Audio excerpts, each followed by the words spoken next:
Salut tout le monde, petite vidéo pour vous présenter la restauration du 103. Bon alors en vrai ça avance plutôt bien, donc j'ai réussi à monter la roue qui est juste ici là.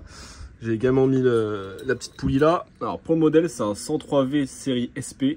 Ouais, je cache les numéros parce qu'apparemment faut pas trop les montrer. Je sais pas, ça a une vraie importance du coup étant donné que c'est déjà immatriculé, j'ai déjà la carte grise. Enfin bref, du coup je les cache. Et surtout on voit bien 25 août 1983. Enfin bref, donc sinon au niveau pneumatique c'est pas mal, j'ai retrouvé les pneus et puis surtout bah ils sont pas morts. Celui à l'avant est un peu plus abîmé mais en vrai ça va. Bah, j'aurais tendance à dire que c'est quand même un SP parce que tu as des roues à bâton là, c'est ça. Et ça c'est vraiment sur les SP apparemment, ce que j'ai compris. Donc voilà, j'avais repeint aussi le bras oscillant il y a de ça quelques années, mais il est déjà en train de piquer là, ça me saoule un peu. J'avais peint à la bombe en plus, au moins 3 ou 4 couches. Le plateau aussi là, je sais pas si vous avez des problèmes pour cela, mais ça avait sauté. Et donc du coup, je sais pas si on voit là, mais j'ai coupé une vis type clé BTR, ouais clé BTR, qui est là. Et je l'ai coupé et du coup je l'ai rentré dans le pignon, ce qui fait que du coup ça se bloque vraiment bien. Enfin bref, j'ai également changé le petit robinet à essence là, nickel. J'ai également remis les poignées. Alors là pareil, j'ai acheté des poignées qui sont vraiment, je trouve pas géniales au niveau des matériaux, je trouve que ça fait vraiment très cheap. Donc j'ai mis la poignée de frein comme ça ici là, hop. Et puis là du coup ça sera la petite poignée pour le starter ou le décompresseur, je sais plus s'il y a un sens. Je voulais la mettre en dessous de base, mais bon là ça venait buter juste ici. Donc j'ai pris la décision de mettre celle-là juste au-dessus. Comme ça là c'est pas mal je trouve. Pareil je vous l'ai pas dit mais j'ai également changé toutes les vis parce que c'était vraiment pourri. Ouais donc là j'ai mis des vis comme ça là avec des petits écrous freins. Surtout en noir. Et surtout ouais écrous freins rondelles. Et là pareil là ça c'était des vis pas géniales. J'ai mis des bonnes vis noires type BTR. Et là pareil identique. Au niveau du phare, bon du coup j'ai démonté parce qu'en fait c'était pas le bon phare d'origine. Donc je vais essayer de remettre un vrai phare d'origine parce que ça c'est un phare rond et moi il me faut un carré. Pareil là j'ai le compteur qui affiche 9900 km. Alors pareil ça j'ai bien le câble du compteur, il est bien mis, il est bien positionné j'ai l'impression. Mais pourtant il me semble que ça marche pas. Donc il faudra que j'essaye. Voilà. Ça fait vraiment plus moche je trouve sans le phare, c'est ouf.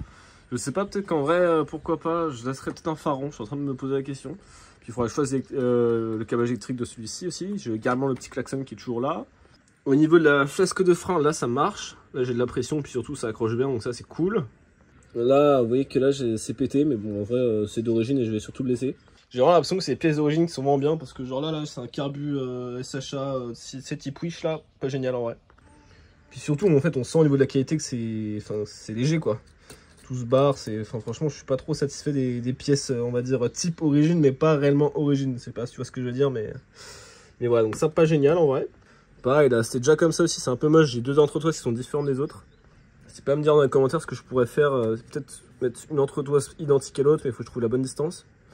Voilà, je continue le petit tour, donc là j'ai racheté ça là parce que j'en avais pas et surtout ils étaient tordus. Et j'ai une flasque de frein qui est ok, mais j'ai pas la mâchoire parce que c'est du 90 mm. J'avais acheté du 80, du coup ça c'est pas bon. Mais au moins il y en a, donc j'aurai juste qu'à les monter, ça va le faire. Je ferai peut-être une vidéo complète sur toutes les pièces que j'ai en vrai si ça vous intéresse, parce qu'en vrai j'en ai plein. Là j'ai un cylindre sale aussi là, peut-être que je vais le monter. En vrai j'ai plein de pièces, j'ai vraiment de quoi faire, donc ça peut vraiment être un beau projet assez cool. Ouais, également niveau moteur on est pas mal aussi, donc le petit carbu qui je trouve pas génial, mais bon on va tester, on verra bien.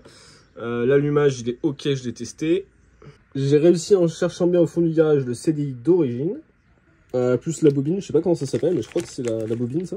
Et surtout j'en ai plusieurs, donc je sais pas si celui-ci c'est celui d'origine, je ne pense pas. Mais pour moi c'est tous les mêmes. Et la question que je me posais c'est est-ce que un de scooter ça pourrait également marcher. Le Vario qui est d'origine avec les petites butées qui sont coupées.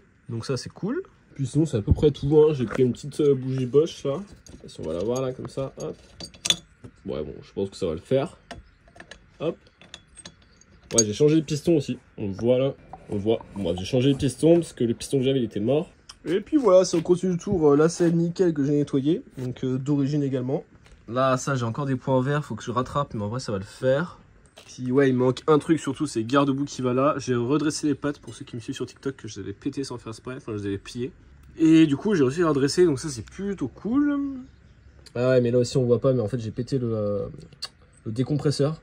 Du coup faut que je change, apparemment c'est une galère à changer, donc je vais voir. Soit je rachète une culasse, mais en sachant que c'est la culasse d'origine, donc autant la garder. Ou soit je change uniquement le décompresseur. Alors, enfin voilà, donc là j'ai mis également le petit calpi en attendant de voir ce que je vais faire avec les pédales. Et puis voilà, hein, je crois qu'on arrive à la fin du tour en vrai. J'aurais plus qu'à gonfler les pneus, parce que là la valve elle est un peu loin. Puis ça va bientôt démarrer, j'y crois. N'hésite pas à t'abonner d'ailleurs, ça fait toujours plaisir. J'ai également rechargé la petite boîte à outils là. J'arrive à l'ouvrir. Hop, tac. Je vais enlever ça. Hop. Ouais, donc là j'ai une petite clé que j'ai retrouvée avec, mais c'est pas d'origine, mais bon, ça fait toujours le taf. Une petite clé là, on peut faire 10, 8, 13, je suppose. Ah, c'est peut-être du 10 ça à l'œil, je sais pas. Tac. Et ça c'est assez collector, ça faut que je vous le montre, je vais vous l'ouvrir. Et puis là, un petit démonte pneu Michelin. Voilà, bon, on arrive à la fin de la vidéo là, donc il n'y a plus qu'à continuer la restauration, du moins on va commencer surtout par la mise en route. Puis voilà, quoi, n'hésitez pas à vous abonner si vous voulez suivre l'histoire. Puis bah à la prochaine.